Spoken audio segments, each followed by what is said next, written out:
سنا ہے کہ موسیٰ علیہ السلام کے پاس ایک خاتون آئی، اس کے بچے نہیں تھے، اولاد نہیں تھی. اس نے آ کر کے کہا کہ آپ دعا کر دے، اللہ میرے حصے میں بیٹا دے دے، بیٹی دے دے، کچھ تو اولاد ملے. آپ نے دیکھا اور کہا تیری تقدیر میں اولاد لکھی نہیں گئی، لوح محفوظ میں تقدیر میں تیرے اولاد نہیں ہے.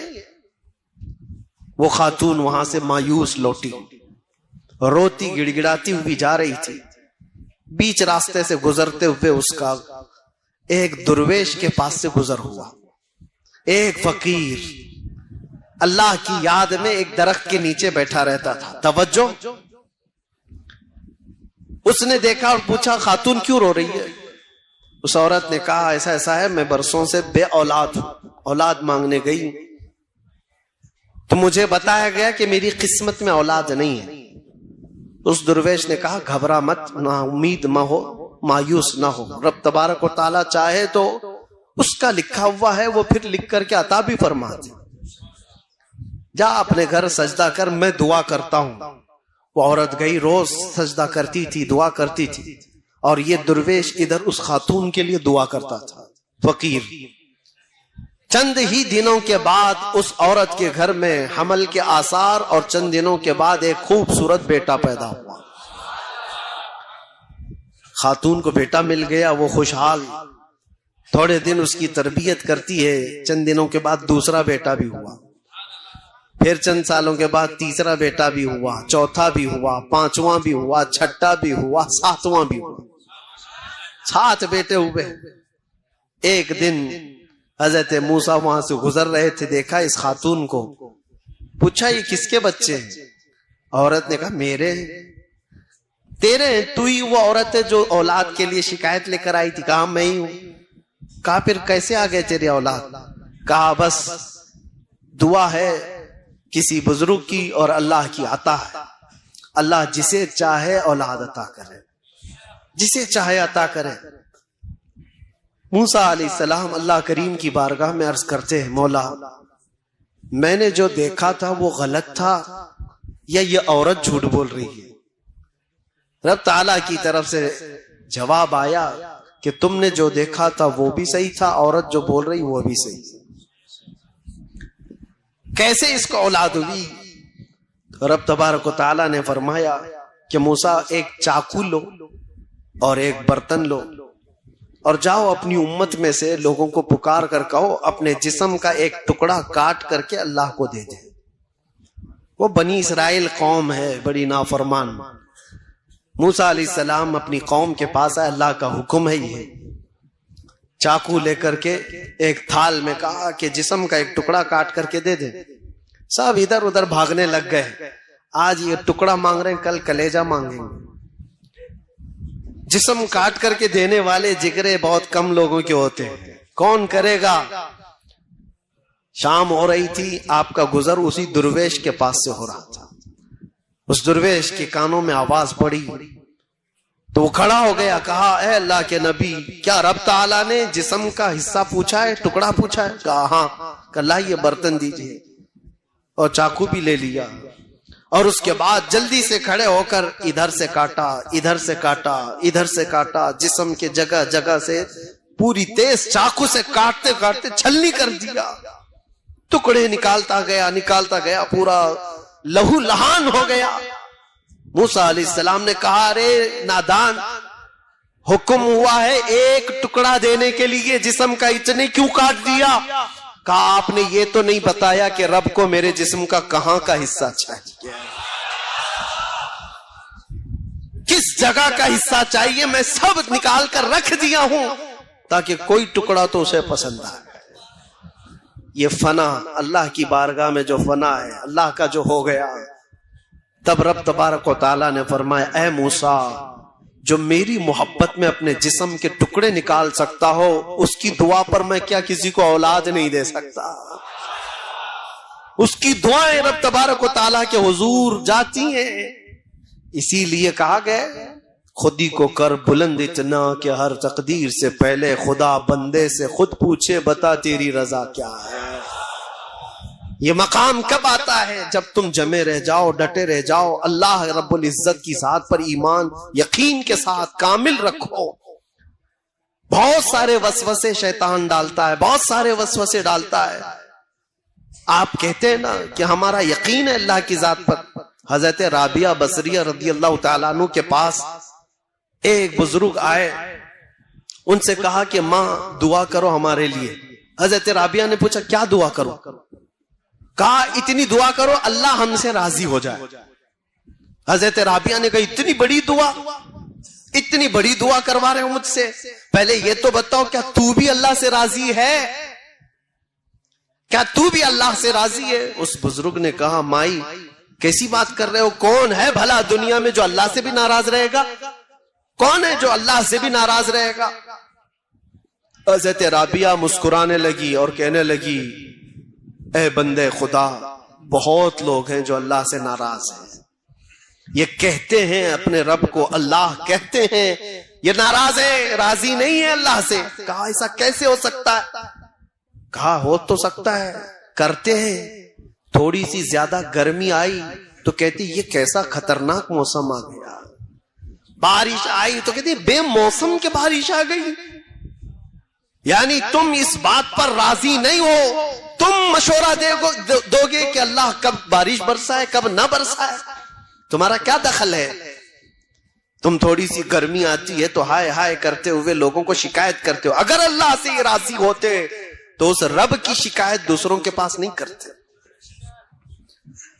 ان کی ناراضگی کا حال تو یہ ہے جب ان کو اللہ دیتا ہے بے حساب دیتا ہے تو چھپا کر رکھتے ہیں، کسی کو نہیں بتاتے کتنا مال ہے کسی کے پاس، چھپا کر رکھتے ہیں، اور جب چھوٹی سی بیماری دیتا ہے تو 10 لوگوں کو کہتے ہیں مجھے بخار ہو گیا، مجھے تکلیف ہے، مجھے مصیبت ہے۔ حضرت رابعہ کہتی ہیں یہی تو اپنے رب سے اگر راضی ہوتا تو اس کی نعمتوں کو کھول کھول کر بیان کرتا اور اس کی دی ہوئی مصیبتوں پر صبر کرتا۔ عزیزان گرام وقار، آج کی اس رات میں آپ سب سے یہی گزارش کروں گا، ایمان کی حفاظت اس زمانے میں بہت بڑا چیلنج ہے تمہارے لیے۔ اللہ کے نبی صلی اللہ علیہ وسلم نے فرمایا ہے ایک زمانہ میری امت پر ایسا آئے گا کہ ایمان پر ان کو کھڑا رہنا اتنا مشکل ہو جائے گا جیسے ہتھیلی پر انگارہ لے کر کھڑا ہونا مشکل ہے۔ وہ دور آ چکا ہے، وہ دور آ چکا ہے۔ تمہیں اپنے ایمان کے ساتھ باقی رہنا، قائم رہنا۔ آج کا دور تو نکل جائے گا، ایسے ویسے تم بھی بوڑھے ہو جاؤ گے، ابھی موت آ جائے گی۔ اگلی جو نسل آنے والی ہے ان کا سوچو، ان کا سوچو۔ کیا آج حالات ایسے نہیں کہ کلمے پر، اذان پر، حضور کے نام پر، قرآن کے اوراق پر، مزارات اولیاء پر، اسلام کے شعائر پر، ہر چیز پر حملے نہیں ہیں؟ ہر چیز پر حملے۔ اور اس میں سے ایک جماعت ایسی بن جائے گی جو سیکولر بن جائیں گے، ٹوپی داڑھی رکھنے والے وہ سیکولر بن جائیں گے اور کہیں گے ٹھیک ہے ٹھیک ہے، ہم بھی بار بار لا الہ الا اللہ نہیں پڑھیں گے، ٹھیک ہے ہم آزانیں بھی بند کر لیں گے، یہ بھی نکال لیں گے وہ بھی نکال لیں گے، ہم نیوٹرل ہو جائیں گے۔ وہ ایک جماعت ایسی منافقین کی جماعت ہوگی، منافقین ہوں گے جن کا دل کفر کر چکا ہوگا، جن کا دل غیر خدا کو راضی کرنے کے لیے اپنے خدا کو چھوڑ چکا ہوگا۔ آپ کا دل ایسا ہونے نہ پائے، موت قریب ہے، قیامت قریب ہے۔ نوجوانوں اپنے ایمان کی حفاظت کرو۔ قرآن میں رب تعالیٰ فرماتا ہے ان اللہ لا یغفر ان یشرک بہ ویغفر ما دون ذلک لمن یشاء۔ اللہ فرماتا ہے اس کے ساتھ کسی نے کسی کو شریک کیا، شرک کیا تو اللہ اس کو کبھی معاف نہیں کرے گا، اور اس کے علاوہ جو بھی گناہ کیا ہے اللہ سب معاف کرے گا، جو بھی گناہ ہوا ہے اللہ سب معاف کرے گا۔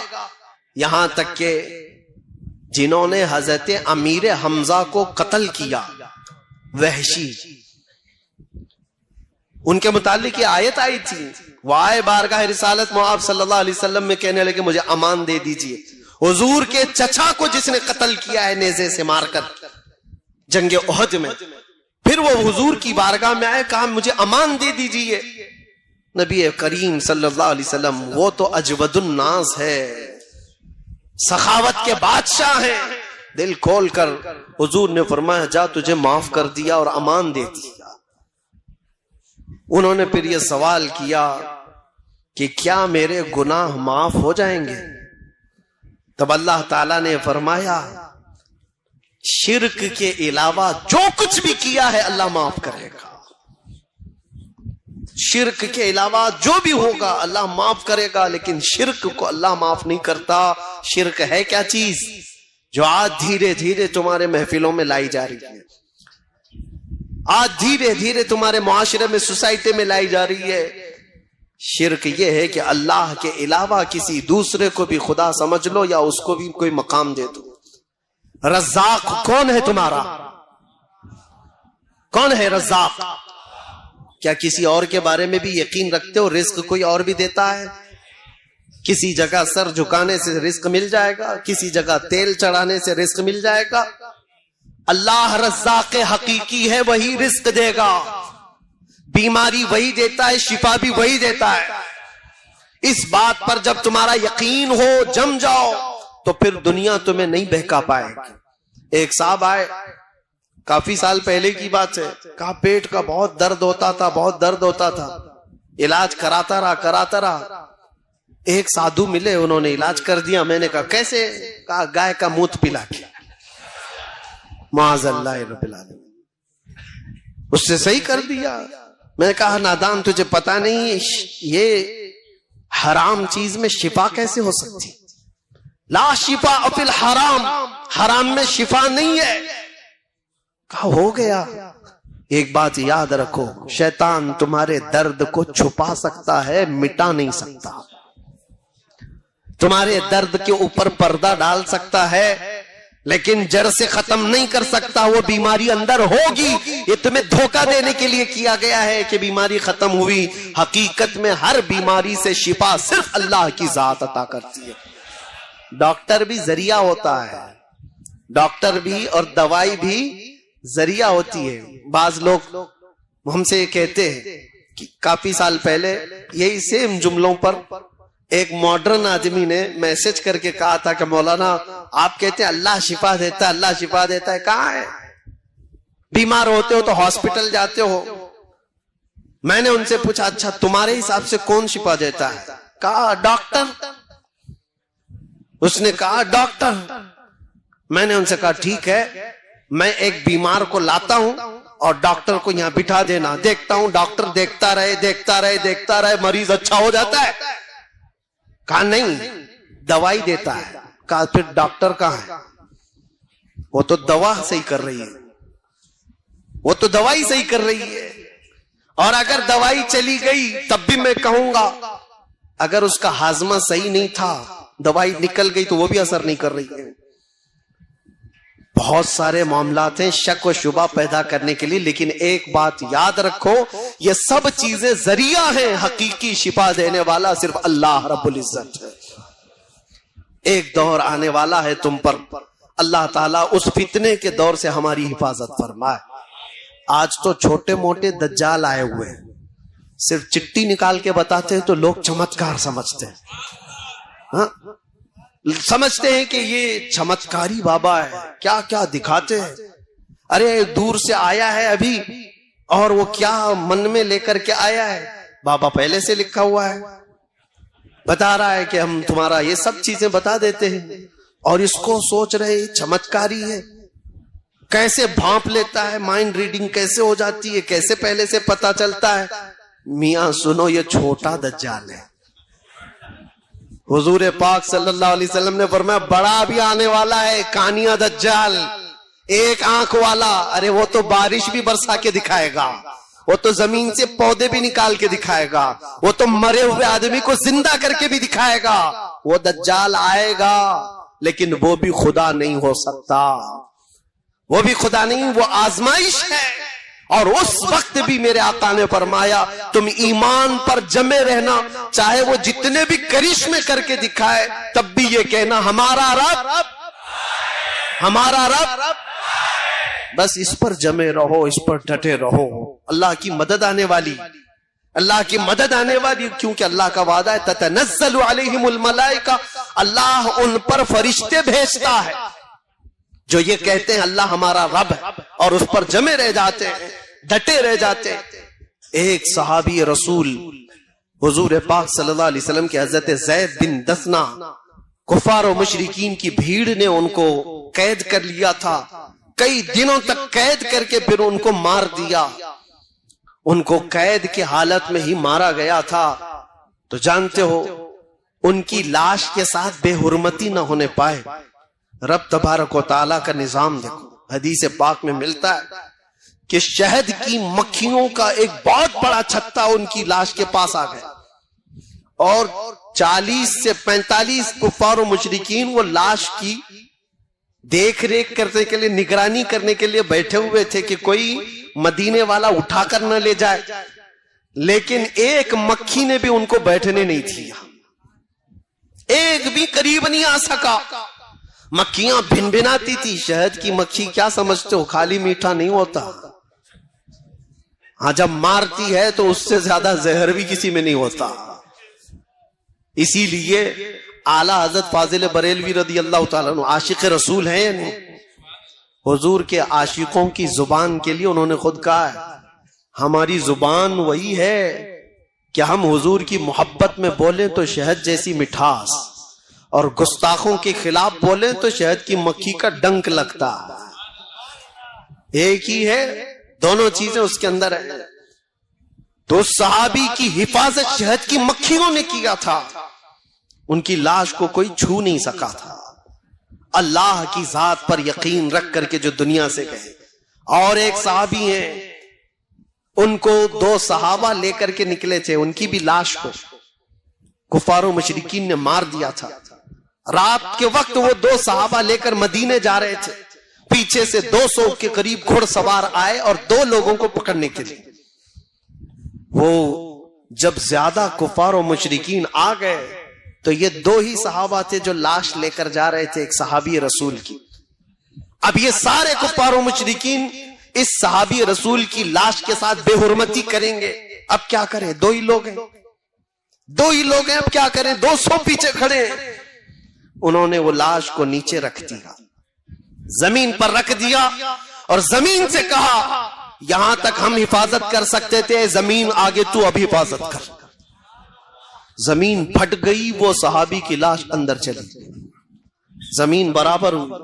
200 گھڑ سوار مکہ سے آئے تھے, پورا چھان مار لیے ادھر سے ادھر, اس صحابی رسول کی لاش کہیں نہیں ملی. وہ دونوں صحابہ نے آ کر حضور پاک صلی اللہ علیہ وسلم کو یہ ماجرا بتایا, تو حضور نے اس صحابی کو کہا بلیع الارض, زمین کا لقمہ, زمین نے ان کو حفاظت کیا ہے. یا اللہ کی حفاظت کے انداز ہے, جب کوئی بندہ اس پر ایمان لا کر جم جاتا ہے, ہر بری طاقت سے مولا اس کی حفاظت فرماتا ہے. کیا تمہیں تاریخ معلوم نہیں, جب فرعون سر اٹھا کر کے انا ربکم الاعلی کہہ رہا تھا, میں تمہارا بڑا رب ہوں, یہ ابھی جو ہیں یہ بہت چھوٹے ہیں, بڑے بڑے بھی آ کر کے گئے ہیں, انہوں نے کہا تھا میں تمہارا خدا ہوں, میں تمہارا خدا ہوں. 12,000 بچوں کا قتل کیا تھا. کس بات پر جانتے ہو؟ فرعون نے خواب دیکھا تھا, خواب دیکھا تھا کہ ایک تارا آسمان سے ٹوٹ کر گرا ہے اس کی گود میں, اور اس کے محل میں آگ لگ گئی. صبح اٹھ کر سارے کاہنوں کو, جوتیشوں کو بلایا اور پوچھا کہ اس خواب کا کیا ہو سکتا ہے, اس کی تعبیر کیا ہو سکتی ہے.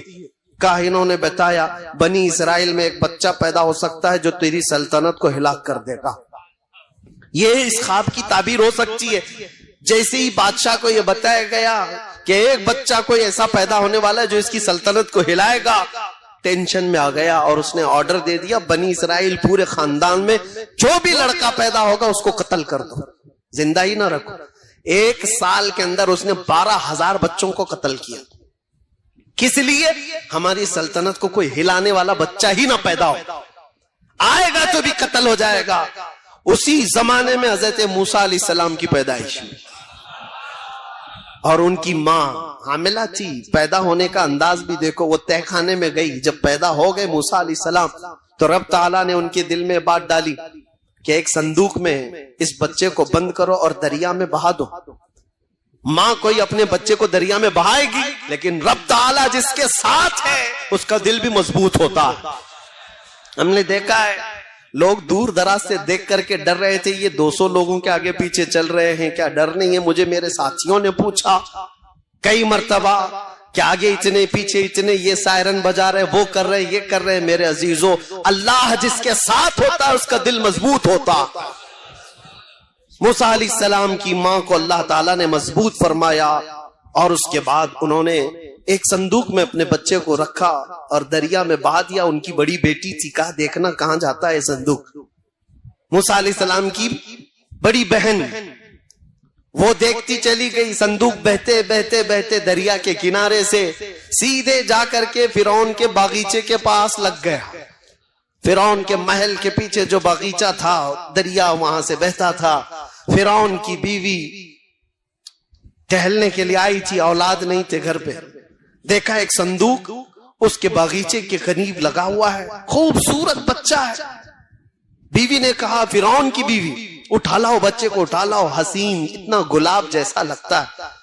کنیزاؤں نے اٹھا لایا، بڑا پیار آیا اس عورت کو، کہا میں اپنے شوہر کے پاس لے جاتی ہوں۔ لے کر آئی اور سیدھے فرعون کے پاس، اور کہا ہماری تو اولاد نہیں ہے، ایک بچہ بہتے ہوئے آیا ہے، کیوں نہ ہم اس کو اپنا بیٹا بنا لیں؟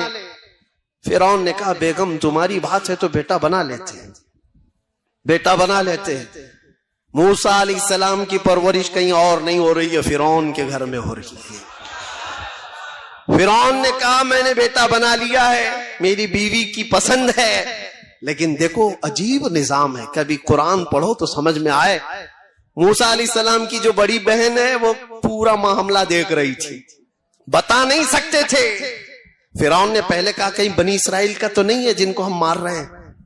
بیوی نے کہا نہیں، یہ دور سے بہ کے آیا ہے، بنی اسرائیل کا نہیں لگتا، پال لیتے ہیں۔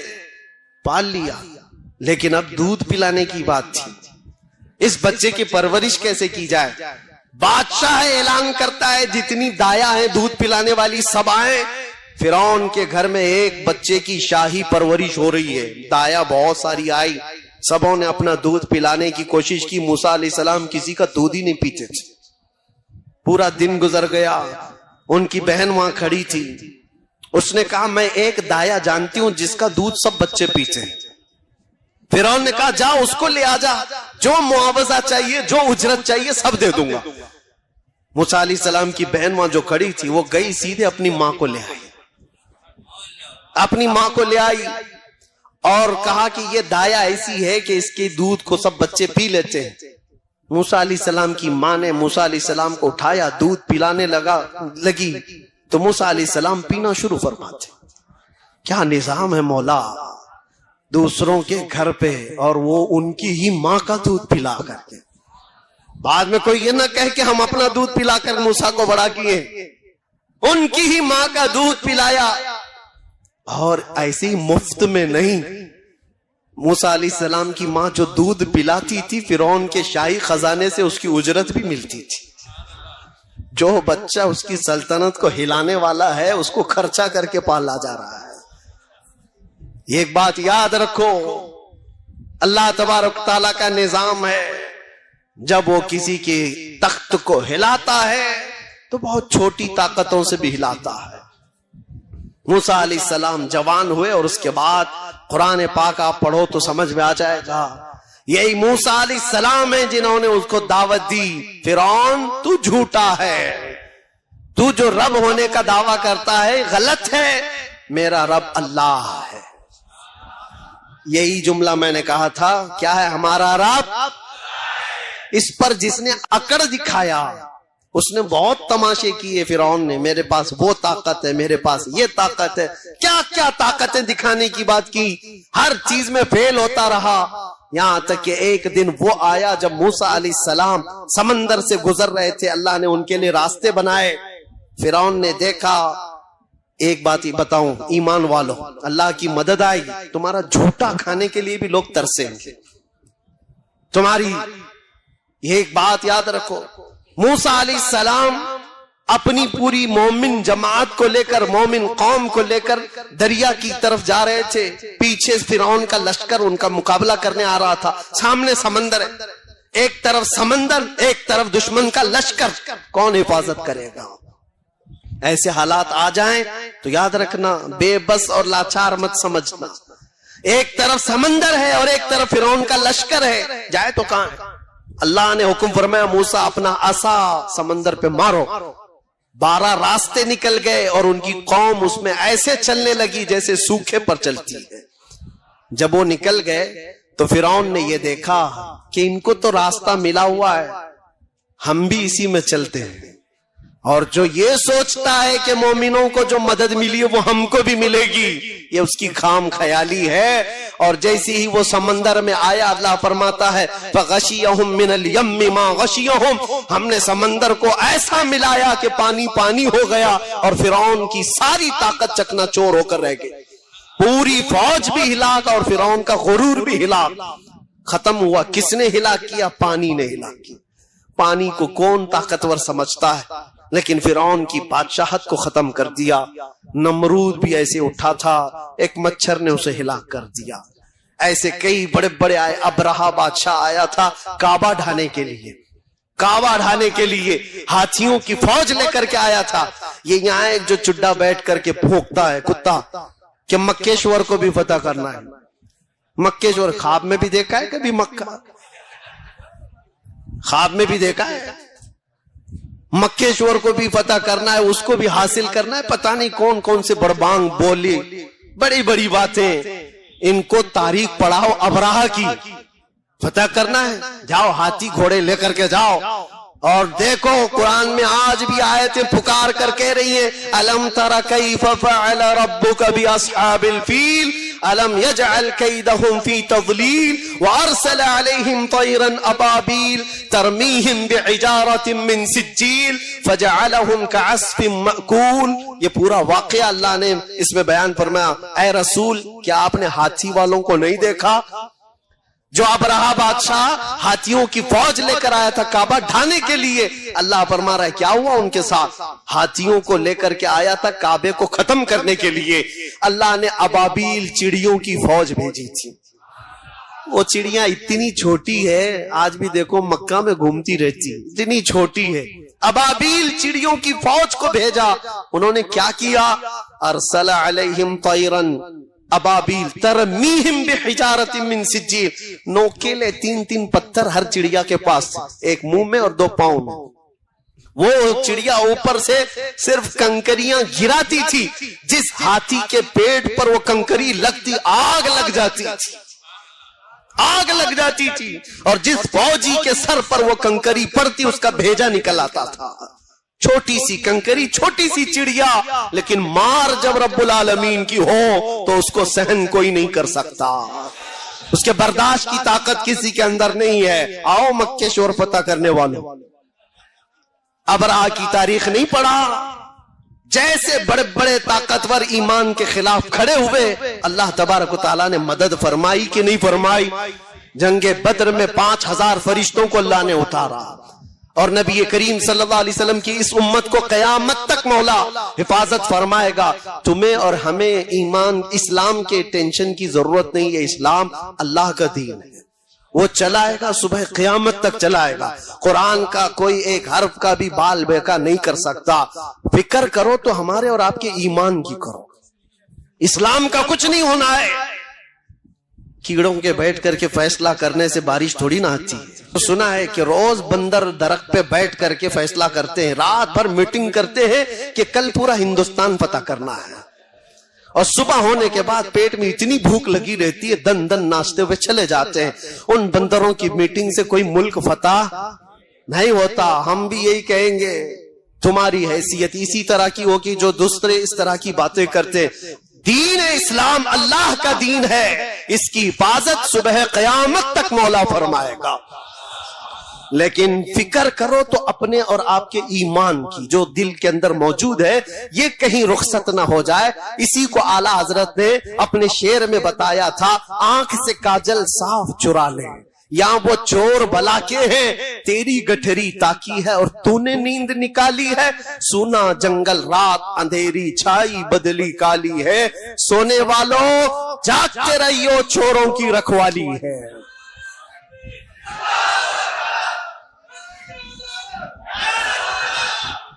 آپ اس بات کو یاد رکھو، چوروں کی رکھوالی ہے، تمہارے آنکھ سے کاجل چرا لیا جائے گا۔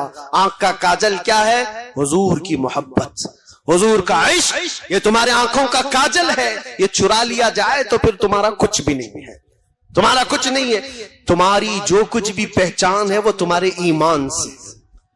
دنیا تمہارے گاڑی بنگلے لتے اس چیز کی دشمن نہیں ہے، کسی چیز کی دشمن نہیں ہے۔ تم بڑا بنگلہ بنائے ہو، گاڑیاں لیے ہو، بہت جائیداد ہے، کسی چیز کی نہیں، ایمان کی دشمن ہے۔ قرآن میں بھی اللہ نے فرمایا ان الشیطان للانسان عدو مبین، شیطان انسان کا کس لیے دشمن ہے؟ اس کے ایمان کا۔ باقی تو بہتوں کا تو بھائی ہے، ایمان نہیں ہے تو سگا بھائی بن جاتا ہے۔ شیطان بہتوں کا دوست ہے، یار ہے، مددگار ہے، لیکن ایمان والے کا دشمن ہے۔ اس لیے آپ سب کی یہ ذمہ داری ہے کہ اپنے ایمان کو بچاؤ، اپنی اولاد کی تربیت صحیح ماحول میں صحیح ڈھنگ میں کرو۔ گانے باجے ٹی وی سیریل پہ کب تک ان کو پالو گے؟ ٹک ٹاک پر مجرے کرنے والے وہ لڑکوں کو میں کہتا ہوں پوری دنیا یہ نہیں ہے میرے عزیزو، نکلو اس دنیا سے، تم اس کے لیے نہیں آئے ہو۔ قرآن میں اللہ نے تمہیں خیر امت فرمایا ہے، تم سب سے بہترین امت ہو، تمہیں اللہ تعالیٰ نے اتنا بڑا لقب دیا ہے، اور تم کہاں کون سی زندگی میں پھنسے ہوئے ہو؟ نکلو۔ اللہ تبارک و تعالیٰ تمہارے سر کو اتنا محفوظ رکھا کہ رزق کے سامنے بھی جھکنے نہیں دیا، کسی کے سامنے جھکنے نہیں دیا۔ تمہاری پیشانیوں کو اللہ نے محفوظ رکھا، صرف رب العالمین کی بارگاہ میں جھکتی ہے، اس کو دیکھا نہیں پھر بھی جھکتی ہے۔ اس لیے اس ایمان کی حفاظت کرو، اس ایمان کی حفاظت۔ اور ایمان دو چیزیں، ختم کر رہا ہوں گفتگو کو، آخری میں اپنی باتوں میں آ رہا ہوں۔ ایک بات تو یہ ہے، جس نے یہ کہا ہمارا رب اس پر جم گیا، ایک ایمان کا حصہ ہے، اور دوسرے ایمان کی جان ہے محمد رسول اللہ کی ذات۔ وہ جو نہ تھے تو، وہ جو نہ ہو تو، وہ جو نہ تھے تو، اور وہ جو نہ ہو تو، یہ ایک بات یاد رکھو، حضور نہ ہو تو نہ ہماری اذانیں ہیں، نہ ہماری نمازیں ہیں، نہ ہمارا وقار ہے، کچھ نہیں ہے۔ حضور کا نام اگر زندگی سے نکل گیا تو ہم کچھ بھی، ہماری عزت، ہماری زندگی، جو کچھ بھی ہے وہ حضور کے نام سے وابستہ ہے۔ اسی لیے کچھ دوسری قوموں نے ہمارا نام تو محمدن رکھ دیا ہے، ہمارا نام محمدن ہے۔ قرآن میں تو اللہ نے مسلمین کہا ہمیں، لیکن لوگوں نے محمدن بتا دیا، وہ زبان میں استعمال کرتے ہوئے۔ مطلب یہ ہے کہ وہ جانے انجانے میں کسی طرح تو ہر مسلمان کو محمدی کہتے، گھبراتے تھے اور کہتے تھے یہ فاقہ کش موت سے ڈرتا نہیں، ذرا فاقے پہ فاقہ کرتا ہے لیکن موت سے ڈرتا نہیں، یہ فاقہ کش موت سے ڈرتا نہیں، ذرا روح محمدی اس کے بدن سے نکال دو۔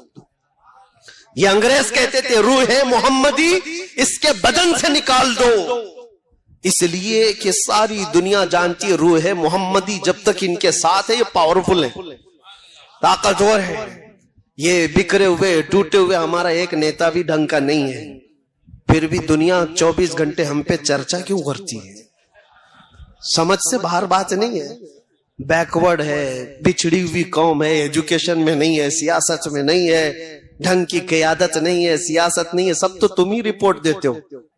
اس تقریر پہ بھی میرا ایک کیس ہوا ہے، اس تقریر پہ بھی گجرات والے بہت مہربان ہیں، انہوں نے اس پر بھی، میں تو مسلمانوں کو ڈانٹ رہا تھا کہ تم تو سچر کمیٹی کی رپورٹ کے اعتبار سے بیکورڈ قوم میں شمار کیے جا رہے ہو، سب سے نیچلے حصے میں تمہارا نام آ رہا ہے، ہر چیز میں تم پیچھے ہو۔ یہ بھی سہن نہیں کر پائے، کیس کر دیا۔ خیر ٹھیک ہے، کوئی بات نہیں، لیکن ایک بات یاد رکھو کہ اگر 24 گھنٹے دوسروں کے چرچے میں ہو تو اس کا مطلب ہے کہ ایمان کی شمع ابھی تمہارے سینے میں جل رہی ہے، اور اس کو گل ہونے نہ دینا۔ جو چیز آج تمہاری باقی ہے وہ حضور کی محبت باقی ہے۔ گنہگار ہو گیا ہے بندہ، غدار نہیں ہوا ہے، اور جب تک غدار نہیں ہوگا اس کی ایمانی طاقت ہمیشہ پاورفل ہی ہوتی ہے، پاورفل ہی ہوتی ہے۔ غریب ہی صحیح، لنگڑا ہی صحیح، لیکن لبیک کہے گا تو دھرتی کو ہلتے ہوئے بھی ہم نے دیکھا ہے. اسی لیے یاد رکھو. آخری بات، حضور پاک صلی اللہ تعالی علیہ وسلم کی محبت کے ساتھ جینا ہے، اور اس محبت میں کوئی کمپرومائز. جو جان مانگو تو جان دے دے، جو مال مانگو تو مال دے دے، مگر یہ ہم سے کبھی نہ ہوگا نبی کا جاہو جلال دے دے. یہ کمپرومائز صحابہ کا مسلک بھی نہیں تھا، مذہب بھی نہیں تھا، ہمارے بزرگوں کا شیوا بھی نہیں تھا، طریقہ بھی نہیں تھا. ہمارا بھی وہی مسلک، وہی مذہب، وہی شیوا، وہی طریقہ ہے جو بزرگوں کا رہا ہے. اتنا ہی کہتے ہوئے ہم دنیا سے جائیں گے. ہر مصیبت، ہر ستم گوارا ہے، ہر مصیبت، ہر ستم گوارا ہے. یا رسول اللہ ایک بار تم کہہ دو کہ تو ہمارا ہے. توجہ، یہ جس طرح کے ماحول میں ہم جی رہے ہیں میرے عزیزو، ایک بات یاد رکھو. قرآن پاک میں اللہ نے فرمایا ان الذین قالوا ربنا اللہ ثم استقاموا، بے شک وہ لوگ جنہوں نے یہ کہا ہمارا رب اللہ ہے، پھر ثم استقاموا، اس پر جمے رہ گئے، ڈٹے رہ گئے. رب تعالیٰ فرماتا ہے تتنزل علیہم الملائکہ، ان پر اللہ کے فرشتے اتارے جاتے ہیں، ان پر اللہ کے فرشتے اتارے جاتے ہیں. اللہ تخافوا ولا تحزنوا، وہ فرشتے تمہیں یہ کہتے رہتے ہیں اب ڈرنا مت، غم مت کرنا. تم نے یہ کہا ہے نا ہمارا رب، کہتے ہو کہ نہیں کہتے ہو؟ ڈر کر کہتے ہو، دب کر کہتے ہو، چھپ کر کہتے ہو؟ اللہ تمہارا رب ہے، اس میں نہ ڈرنے کی ضرورت، نہ دبنے کی ضرورت، نہ چھپنے کی ضرورت. جب کہنا ہے اللہ اکبر بلند آواز سے کھلے عام سرے عام کہا جائے گا. کیوں؟ اللہ پر ایمان لانے کے بعد جو بندہ جم گیا، ڈٹ گیا، میرے رب کا وعدہ ہے کہ اس کی حفاظت کے لیے اللہ فرشتے اتارتا، اس کی حفاظت کے لیے فرشتے اتارتا. یقین ہونا چاہیے تمہارا. میرے عزیزو کچھ نہیں ہوگا. اللہ تخافوا ولا تحزنوا، وہ فرشتے بھی یہ کہتے ہیں اب ڈرو مت، غم مت کرو. وابشروا بالجنۃ التي كنتم توعدون، اتنی ہی بات پر فرشتے یہ بشارت بھی دے جاتے ہیں اللہ نے جس جنت کا تمہیں وعدہ کیا ہے سنو بہت قریب ہے. تمہیں اس جنت کی بشارت دیتے ہیں. اور پھر فرشتے ساتھ میں یہ بھی کہہ کر جاتے ہیں نحن اولیاؤکم فی الحیات الدنیا وفی الآخرہ، ڈرنا مت ہے مومنو. اللہ فرما رہا ہے ہم دنیا میں بھی تمہارے مددگار ہیں اور آخرت میں بھی مددگار ہیں. اللہ فرما رہے ہم مددگار ہیں. وَلَكُمْ فِيهَا مَا تَشْتَهِي أَنفُسُكُمْ وَلَكُمْ فِيهَا مَا تَدَّعُونَ، جو تم خواہش کرو کہ اللہ وہ سب تمہیں عطا کرے گا، اور جس چیز کو تم مانگتے تھے مولا وہ بھی عطا فرمائے گا. جس چیز کا تمہیں وعدہ کیا گیا وہ سب عطا کر دیا جائے گا. نزلا من غفور رحیم. رب تعالیٰ فرماتے، یہ قرآن کی آیت میں پڑھ رہا ہوں آپ کے پاس 25ویں پارے. اللہ فرماتا ہے پھر یہ مہمانی ہے تمہاری، مہمان نوازی کی جائے گی غفور الرحیم کی طرف سے. کس بات پر یہ ساری چیزیں کس بات پر مل رہی ہے؟ صرف اس بات پر جس نے کہا میرا رب اللہ ہے، جس نے کہا میرا رب اور اس پر جم گیا، اس پر ڈٹ گیا. آج چاہے اس کی گردن پر کوئی کھڑا ہو جائے، چاہے اس کے سینے پر کوئی بھالا رکھ دے، اور پھر زبردستی پکڑ کر کے کہے اس کا نام لے، اس کا نام لے، اس کا نام لے، اس کا نام لے. مومن اگر ڈٹ گیا، جم گیا اور کہا میری ہر سانس پر اللہ اکبر ہی ہوگا، تو اس کے لیے قرآن میں اللہ فرماتا ہے اس کی مدد کے لیے مولا فرشتے اتارتا ہے. اب یہاں پر ایک سوال ہوتا ہے، ایک سوال کہ مولانا اتنی چیزیں اگر ہے، اللہ کہہ دینے پر فرشتوں کی مدد ہوتی ہے، تو پھر یہ فلسطین والے تو اللہ اکبر روز کہتے ہیں، اور ان کی مدد کیوں نہیں ہوتی؟ فرشتے کب آئیں گے، کب ان کی مدد کریں گے؟ تمہیں اس طرح کے شک و شبے میں ڈال کر کے ڈگمگایا جاتا ہے، تمہارے پاؤں میں زلزلہ لانے کی کوشش کی جاتی ہے. کچھ نہیں، مولانا لوگوں کی باتیں. میرے عزیزو میں جو بات کہہ رہا ہوں یہ مولانا لوگوں کی بات نہیں، اللہ کا کلام پڑھ رہا ہوں. زمین ٹل سکتی ہے، زمانہ ٹل سکتا ہے، مگر میرے رب کا فرمان غلط نہیں ہو سکتا، ایک شبہ بھی نہیں. قرآن شروع ہی ہوتا ہے کہاں سے پتہ ہے؟ الف لام میم ذالک الکتاب لا ریب فیہ. سورہ فاتحہ کے بعد سورہ بقرہ جو ہے اس کی شروع کی آیت ہے. اللہ فرماتا ہے یہ وہ عظمت والی کتاب ہے لا ریب فیہ، اس میں شک کی گنجائش بھی نہیں. شک بھی نہیں کر سکتے ہوگا کہ نہیں ہوگا، ہوگا کہ نہیں ہوگا، نہ ہوگا تو ہوگا. اور اللہ فرما رہا ہے تمہاری مدد کے لیے فرشتے اتارے جائیں. اب یہ جو سوال ہے اس کو میں بتاتا ہوں، ان حالات میں ان مظلوموں کی مدد کیوں نہیں ہو رہی ہے؟ ان کے لیے کیوں فرشتے نہیں اترتے؟ میرے عزیزوں، کیا تم دیکھ رہے ہو کہ اتر رہے ہیں کہ نہیں اتر رہے؟ ہم دیکھ رہے ہیں کہ فرشتے آ رہے ہیں کہ نہیں آ رہے ہیں؟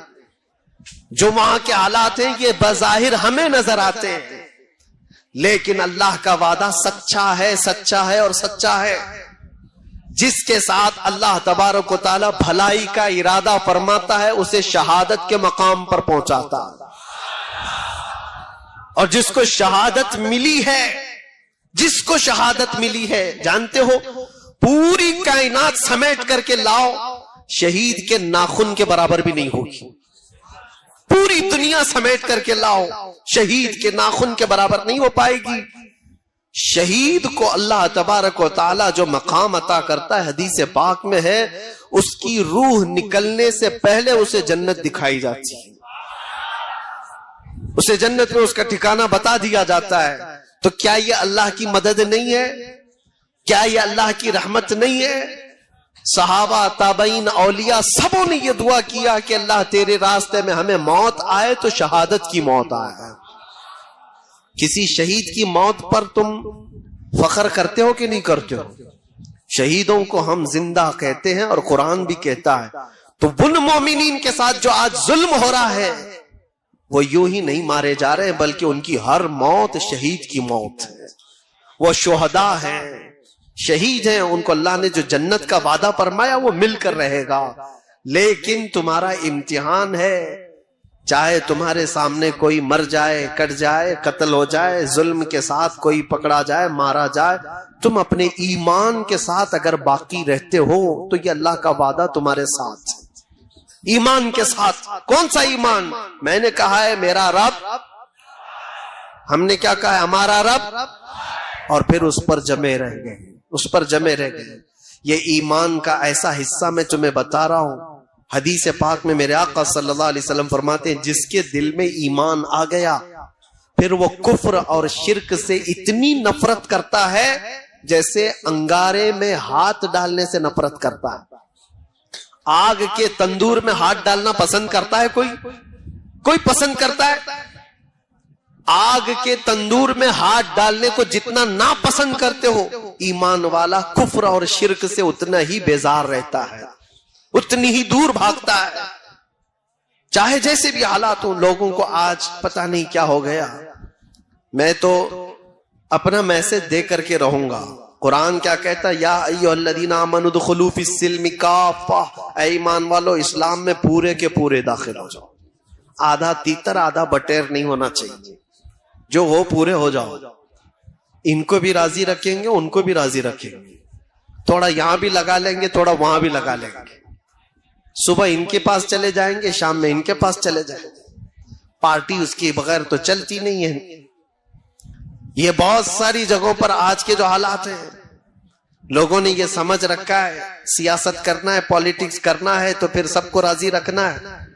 ہم یہ نہیں کہتے کہ سب کو راضی نہ رکھو، راضی رکھو، لیکن اپنے خدا کو سب سے پہلے راضی کرو. اور اللہ بہتر جانتا ہے، اس کو تم راضی رکھو گے پوری دنیا کو اللہ تم سے راضی کرا دے گا. اس کے دستے قدرت میں ہے وہ بندوں کو راضی کرانا. ہزاروں نے لاکھوں کے دلوں کو مولا تمہاری طرف پھیر دے گا، بس اس کو راضی کرو. جب رب تبارک و تعالیٰ فضل فرمائے کسی پر تو بغیر کسی پرچار کے لوگوں کو اس کی طرف پھیر دیتا ہے. یہ میں نے پریکٹیکل اپنی لائف میں دیکھا. ان علاقوں میں گیا جہاں کا نام کبھی زندگی میں نہیں سنا، نہ کبھی پڑھا، نہ کسی اور سے سنا، بہار، بنگال، جھارکھنڈ یا اس کے علاوہ. لیکن دیکھ کر کے حیرت ہوتی ہے، وہ انجان لوگ جن سے ہمارا کبھی کوئی تعلق نہیں، گھنٹوں ہمارے استقبال میں راستہ تکتے کھڑے ہیں اور دیکھتے ہی محبتوں کا وہ نظرانہ، محبتوں سے وہ ان کی آوازیں، ایسا لگتا ہے صدیوں پرانی ہماری کوئی ملاقات ہے۔ آج میں پہلی مرتبہ تمہارے علاقے میں آیا، یہ جوش و خروش، یہ جو محبتوں کے تحفے، جس طرح سے لوگوں کا یہ استقبال، یہ کس لیے ہے؟ کس لیے ہے؟ یہ ساری چیزیں دیکھ کر کے مجھے کبھی اجنبیت نہیں لگتی کہ ہم کوئی نئے لوگ ہیں۔ یہ محسوس کراتی ہے یہ محبت کہ برسوں پرانی کوئی محبت ہے۔ یہ محبت میری اپنی کمائی ہوئی نہیں ہے، نہ ہی میرے زبان کا کمال ہے، نہ ہی میرے کوئی جسم کا کمال ہے، نہ میرے علم کا کمال ہے۔ مولا کریم رب ذوالجلال جب چاہتا ہے کائنات کے چپے چپے کو کسی انسان کی طرف پھیر دیتا ہے۔ میں بات کر رہا ہوں تاجدار مدینہ کی، اور مولا نے سارے لوگوں کے ذہن و دماغ کو ہماری طرف پھیر دیا ہے۔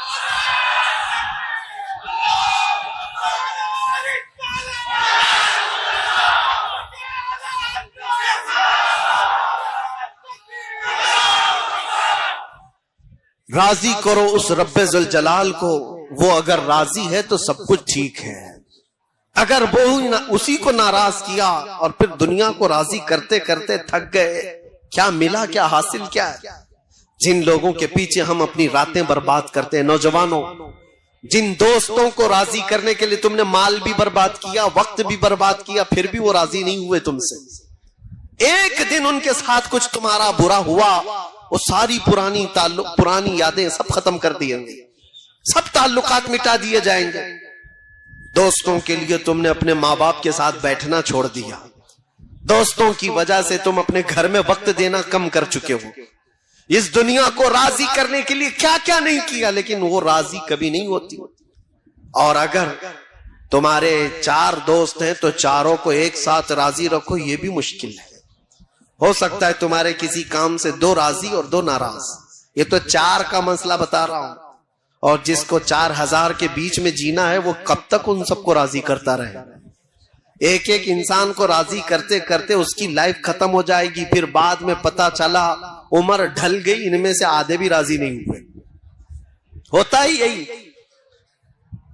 مسجد کے صدر صاحب، مسجد کی کمیٹیاں چلانے والے، یا محراب کے امام صاحب، آپ اگر سب کو راضی کرنے پر لگ گئے تو آپ کی زندگی ختم ہو جائے گی، پورے راضی نہیں ہوں گے، کبھی راضی نہیں ہوں گے پورے۔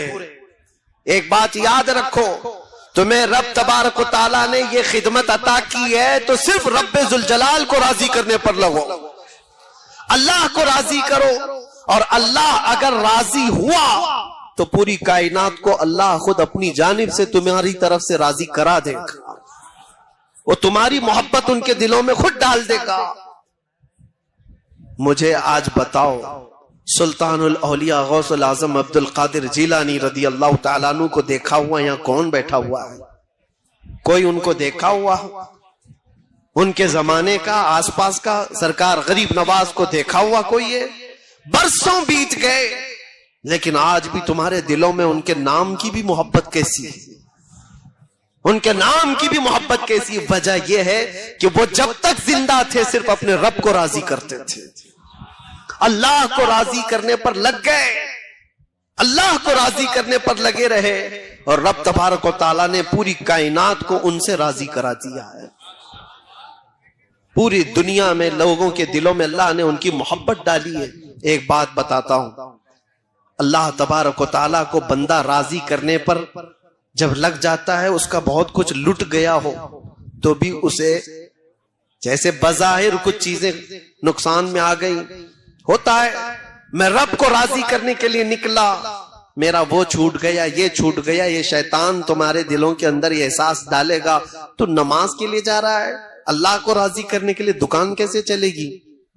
پورا فل بزنس ٹائم ہے یہ نماز کا، اس وقت گراہک کو چھوڑ کے کیسے جائے گا؟